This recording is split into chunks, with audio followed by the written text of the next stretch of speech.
सही खबर सीधा असर। रहमत, बरकत और मग़फ़िरत का महीना चल रहा है, माह रमज़ान, और आखिरी अशरा चल रहा है, ईद भी 2-3 दिन बाद हो जाएगा। और ऐसे में एक जंग जो है ईरान और जो सुपर पावर माना जाता है यूएसए, कई देश शामिल हैं, ये जारी है और पूरी इंसानियत तबाह हो रही। इसका असर जो है सभी देश पर पड़ रहा है। किस नज़रिए से इसको देखते हैं आप? सबसे पहले आपका बहुत-बहुत शुक्रिया। देखिए, ये आलमी जंग थोपी गई है। इसमें सरासर अमेरिका का एप्स्टीन फाइल वालों का जो बच्चे का बलात्कारी है, वो एप्स्टीन फाइल को कहीं न कहीं छुपाने के लिए, उससे बचने के लिए ये दुनिया के शैतानी ताकत द्वारा थोपी गई है। ये जंग बिल्कुल नहीं होना चाहिए और ईरान को हक बनता है कि अपने बचाव में जो कुछ कर सके वो करे। आई स्टैंड विथ ईरान, बिल्कुल ईरान के समर्थन में है, साथ में है, अवाम साथ में है, हिंदुस्तान साथ में है, यहाँ की जनता साथ में है और पूरी दुनिया की इंसानियत जो है तो ईरान के साथ है।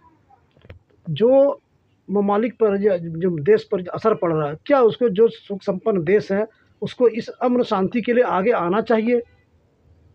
देखिए, सबसे बड़ी बात है कि अमन और शांति के लिए आगे किसी को नहीं आना चाहिए।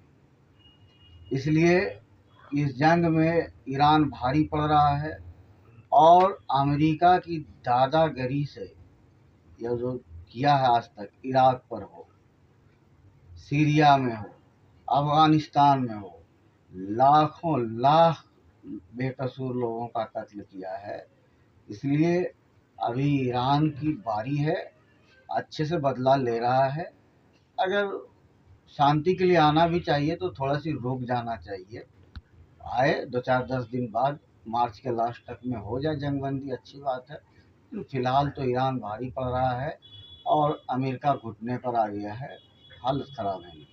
तो जंग से जो है क्राइसिस मतलब उत्पन्न हो सकता है पूरी दुनिया में, और उसका असर पूरी इंसानियत पर, पूरे सभी जितने देश के सब पर पड़ सकता है। इसको कैसा होना चाहिए इस पर? खामनई साहब रहमतुल्लाह अलैह शहीद हो गए, उसका असर क्या पड़ा दुनिया पर, सबसे मतलब उसके घर वाले पर क्या असर पड़ा होगा, मुस्तफ़ा खामनई पर क्या असर पड़ा होगा। उनकी बच्ची शहीद हो गई, उनकी बहन शहीद हो गई, उनकी माँ शहीद हो गई। अयतुल्ला खुमैनी साहब बहुत मारूफ मशहूर लीडर दुनिया में माने जाते हैं। 80 से आप ये 85 साल उसकी देखिए उम्र कि थी। पहले कि उनके घर का परिवार शहीद हो गया, तो उन पर क्या बीती होगी, ईरानियों पर क्या बीत रही है और अफ़गानियों पर क्या बीती होगी। और सबसे बड़ी बात है कि गज़ा को का मंज़र आपने देखा है ना, तो जब बीतने का था तो उस वक्त भी बीत रहा था। अगर थोड़ा खामियाजा भुगतना पड़े दुनिया को, थोड़ा सी क्राइसिस हो रही है तो होगा ही। इसलिए कहीं जान जा रही है तो थोड़ा आपका जेब खाली होगा। नुकसान तो दोनों देश का हो रहा है, जो भी देश में जंग में है सबका हो रहा है। तो कहीं ना कहीं वीक मतलब इकोनॉमिकली वीक होगा, उसका उस देश पर पड़ेगा, लोगों पर पूरी पड़ेगा। दुनिया पर असर पड़ेगा, नाहक खून बहेगा, पूरी दुनिया पर असर पड़ेगा। आप ये देख लीजिए, दुनिया खामोश क्यों रहती है। गजा में कत्लेआम हो गया, लाखों लाख आप बच्चे को, माँ को शहीद कर दिए, खामोश क्यों थे।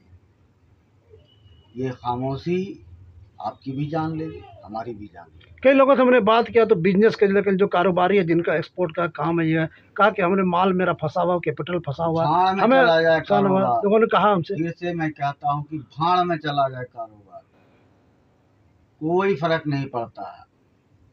अमेरिका ने जो किया है और ये शैतान नेतन्याहू ने जो किया है, उसका हिसाब उसको मिलना ही चाहिए।